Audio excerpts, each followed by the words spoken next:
बिस्मिल्लाहिर्रहमानिर्रहीम। आपने मीडिया की खबरें देख ली होंगी कि जिनके ऊपर चल रहा है कि तहरीक लब्बैक पाकिस्तान के ऊपर मुमकिन क्रैकडाउन होने जा रहा है। इसमें असल कहानी क्या है, अंदरूनी कहानी क्या है, क्या तहरीक लब्बैक पाकिस्तान के ऊपर दोबारा क्रैकडाउन होने वाला है या नहीं होने वाला, तमाम तर चीज़ें विद इन डिटेल आज की इस वीडियो में आप लोगों को बताऊँगा और बताऊँगा कि असल में ये मीडिया पर चलने वाली खबरों का मामला क्या है। लेकिन वीडियो शुरू करने से पहले आप लोगों से एक छोटी सी रिक्वेस्ट है, अगर आपने अभी तक चैनल सब्सक्राइब नहीं किया तो चैनल ज़रूर सब्सक्राइब करें, वीडियो को लाइक करें और कमेंट सेक्शन में अपनी राय का इजहार करें।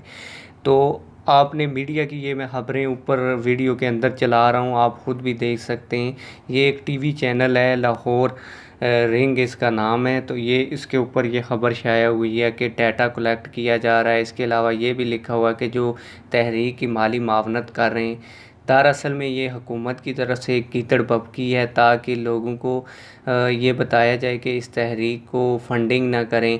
फ़ंडिंग से क्या, इतनी फ़ंडिंग तो तहरीक लब्बैक पाकिस्तान लेती नहीं है। ये जो छोटे मोटे हमारे धरने होते हैं, इनके लिए लोग माली मावनत फ़राहम ना करें। दरअसल लोगों को डराने की कोशिश की जा रही है। और ये डाटा कलेक्ट का मतलब ये नहीं है कि क्रैकडाउन होने जा रहा है। इसमें लिखा हुआ मुमकिना धरने, यानी कि जब भी धरना होगा तो उससे पहले हमारे पास डाटा मौजूद होगा, तो उससे पहले हम क्रैकडाउन करके इन लोगों को गिरफ़्तार कर लेंगे जब भी धरना होगा।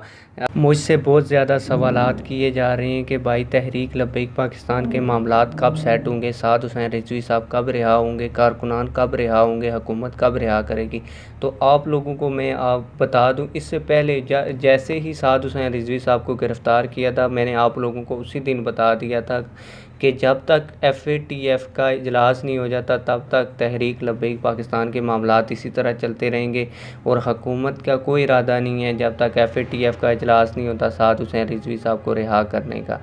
मैंने ये तमाम तर चीज़ें आपको डिटेल के साथ बता दी हैं कि अब आप लोग ये भी मुझसे पूछ रहे हैं कि भाई FATF का इजलास, ये FATF का इजलास मार्च के अंदर था, लेकिन मार्च के अंदर नहीं हुआ क्योंकि फ्रांस चाहता है कि मुल्क पाकिस्तान के अंदर बदअमनी फैले।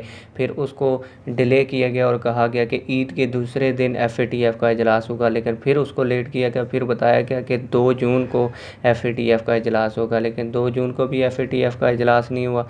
फिर ये अभी कोई पता नहीं है, डेट नहीं बताई जा रही कि कब FATF, जैसे ही हमारे पास डेट आएगी इंशाल्लाह ताला मैं सबसे पहले आप लोगों को बताऊंगा कि FATF की डेट क्या है। मुझे बार बार पूछ रहे हैं लोग कि FATF के इजलास की डेट क्या है, तो अभी तक FATF के इजलास की डेट हमारे पास नहीं आई। जैसे ही डेट आएगी आप लोगों को बता दूंगा।